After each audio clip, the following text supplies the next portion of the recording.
নমস্কার বন্ধুরা, কেমন আছে সকলে? আজকে কিন্তু দুপুরের আয়োজনে একদম বেশি কিছু করিনি। এই আলু বিনস গাজর ভাজা, যদিও এটা সকালে রুটি দিয়ে খাওয়ার জন্য হয়েছিল, তো আমি সকালে খাইনি বলে ওই জন্য আমি দুপুরে নিয়ে নিয়েছি ভাতের সাথে। আর তার সাথে দুটো শসার টুকরো, একটা লেবুর টুকরো, কয়েকটা চিকেন পাকোড়া।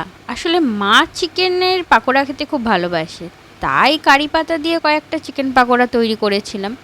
আর তার সাথে লাল লাল করে চিকেনের ঝোল। দেখে মনে হবে যে খুব রিচ রান্না হয়েছে, কিন্তু সত্যি বলতে একদম কম মশলায় আর সর্ষের তেলে রান্না, তাই জন্য একটু দেখতে তেল তেল মতো লাগছে।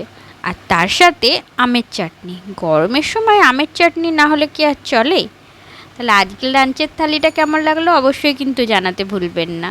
সকলে খুব ভালো থাকবেন। আর যদি ভালো লেগে থাকে আজকের লাঞ্চের থালিটা, তাহলে একটা লাইক কমেন্ট শেয়ার করতে ভুলবেন না। আর যারা নতুন তারা আমার চ্যানেলটা সাবস্ক্রাইব করে পাশের বেল আইকনটা প্রেস করে দেবেন।